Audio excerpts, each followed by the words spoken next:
Take them down. Last Friday, Elizabeth Warren stuck her finger into the socket of American populism and the country lit up. That's right. She did something so important. She did. She named names. Right, that's what I'm talking about. You can talk broadly about big banks, but she named Citigroup. And she talked about the particular people who come and gone between Citigroup and federal government. And she talked about how Citigroup was holding the American public hostage by demanding that a bailout provision for Citigroup be inserted into a budget to keep the American government going.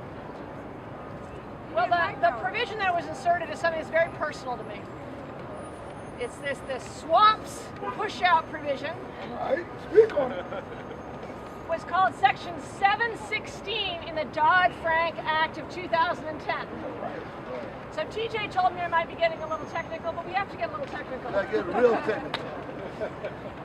So Section 716 was the result of tens of thousands, hundreds of thousands of people around the country waking up in 2010 and saying, we are not going to bail out the risky trading activities of the big banks. And it was one of the great successes of Dodd-Frank. Like when I look back on Dodd-Frank, we could say collectively, we did that. We may not have done everything we needed to do, but we did that. It was an extraordinary success. There's another part of Dodd-Frank that Elizabeth Warren mentioned that, again, is pretty technical, but really important. It's called Brown-Kaufman. She talked about this in her speech on Friday. Brown-Kaufman did not pass. Brown-Kaufman is a bill that would have actually limited banking size and broken up Citigroup.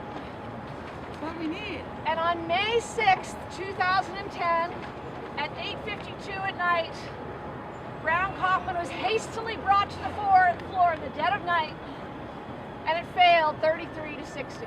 That ain't right. And the reason it was brought so quickly is because some of leadership was aware that there was a growing movement to actually break up the big banks.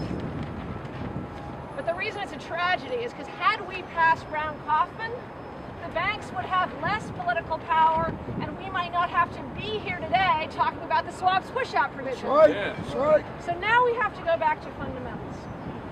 Go back to Brown-Kaufman. Go back to Elizabeth Warren's current bill, which is the 21st Century Glass-Steagall Act, which would break up the banks. And we can't take their assurances anymore. That's right, no more. That they are not going to use their economic power to take over political power. That's right, speak on it, speak on it. So we have to go to the heart of the problem. Break up Citigroup. Right. Break it up. Break it up. And the most important thing that I think Elizabeth Warren did for those of you who are journalists and those of you who are activists is she created something which we should call the Citigroup question. She made very clear where she stands on Citigroup. She said, if you're listening, Citigroup, there was a problem with Dodd-Frank, and the problem is it didn't break you into little pieces. Well, we know where she stands, but the question is, where does every other politician stand? Hillary Clinton is maybe running for president. As part of running for president, you have to answer the Citigroup question. That's right. That's right. So where do you stand on breaking up Citigroup? So if you're a journalist and you get a chance, ask Hillary Clinton. Jeb Bush has made clear that he's running for president. So if you're a journalist or an activist, ask Jeb Bush, where do you stand on the Citigroup question? Do you think Citigroup should be broken up, or do you think things are okay? But you know, it's not just a presidential question. We also have to ask our own representatives in the federal government. We have to ask Chuck Schumer, where do you stand on the Citigroup question? Call him out. Call him up. We have to ask Kish and Gillibrand. I don't know where they stand on the Citigroup question. Call them up. Do you think Citigroup needs to be broken up? Do you think Citigroup has too much political power? Now, yesterday was a great day in New York State. Because we had, on the one side, we had science and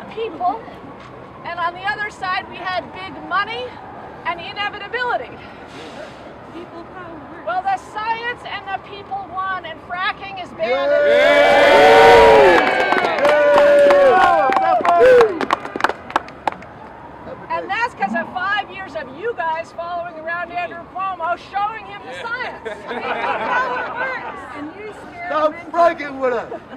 That's right. We ain't taking no more. So now we got to talk about a different science, which is political science. And we cannot, the political science tells us that Citigroup has too much power.